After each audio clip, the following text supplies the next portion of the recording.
नमस्कार, मैं हूं राधा राणा और आप देख रहे हैं आरव टाइम्स। बागेश्वर धाम के पंडित धीरेन्द्र शास्त्री एक बार फिर से सुर्खियों में है। इस बार वजह है उनका नया ऐलान, हिंदू गांव की स्थापना। जी हां, धीरेन्द्र शास्त्री ने दावा किया है कि अगले 2 सालों में वे एक ऐसा गांव बसाएंगे जहां करीब 1000 हिंदू परिवारों को बसाया जाएगा। उन्होंने इस गाँव की नींव रख दी है और यह बागेश्वर धाम गढ़ा में बनकर तैयार होगा। जी हाँ, लेकिन इस ऐलान पर राजनीतिक घमासान भी शुरू हो गया है। राष्ट्रीय जनता दल यानी आरजेडी ने इस कदम पर तीखी प्रतिक्रिया देना शुरू कर दिया है और सीधे तौर पर सवाल खड़े करना भी शुरू कर दिया है। जी हां, आरजेडी नेता भाई वीरेंद्र ने औरंगाबाद में मीडिया से बात करते हुए धीरेन्द्र शास्त्री पर तंज कसा है। जी हां, उन्होंने कहा कि बेशक वे ज्ञानी होंगे, लेकिन उनके वीडियो सभी ने देखे हैं। उन्हें इतिहास की समझ होनी चाहिए। ये देश केवल हिंदुओं का नहीं है, बल्कि हिंदू, मुस्लिम, सिख और ईसाई सभी धर्मों का देश है। देश की आजादी में सभी ने साथ मिलकर बलिदान दिया है, इसलिए किसी एक धर्म के नाम पर गांव बसाने की सोच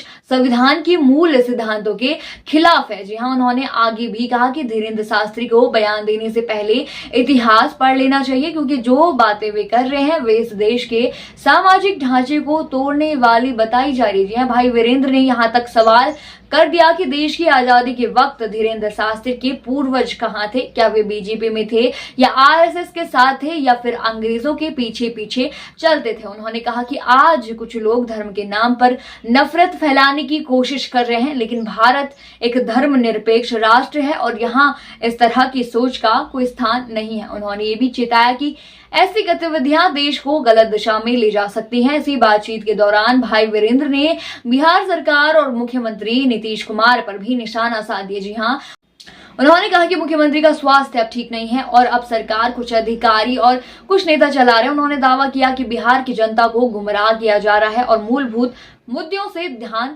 हटाया जा रहा है। जी हाँ, साथ ही उन्होंने प्रशांत किशोर पर भी हमला बोल दिया और कहा कि उनकी बातों का अब कोई मतलब ही नहीं रह गया है। जी हाँ, उनकी पार्टी बीजेपी की बी टीम है और जनता इसे समझ चुकी है। तेजस्वी यादव द्वारा वक्फ संशोधन बिल को लेकर दी गई प्रतिक्रिया पर भी भाई वीरेंद्र ने समर्थन जताया। उन्होंने कहा कि अगर बिहार में सरकार आरजेडी की बनी तो ये संशोधन बिल लागू नहीं होगा। जी हाँ, उन्होंने इसे अल्पसंख्यकों के अधिकारों पर हमला बताया और कहा कि इस तरह के कानून समाज में विभाजन की रेखा खींचते हैं। उन्होंने दावा किया कि आरजेडी सभी धर्मों और जातियों को साथ लेकर चलने वाली पार्टी है और उनकी पार्टी किसी भी वर्ग के साथ अन्याय नहीं होने देगी। जी हाँ, राजनीति में पूर्व आईपीएस अधिकारी शिवदेव लांडे की एंट्री भी पूछे गए सवाल के जवाब में भाई वीरेंद्र ने कहा कि उन्हें इस बारे में कोई जानकारी नहीं है, लेकिन साथ ही ये भी कहा कि अगर कोई भी राजनीति में आ रहा है तो उसे पहले जनता की समस्याओं को समझना चाहिए, ना कि सिर्फ लोकप्रियता के आधार पर राजनीति में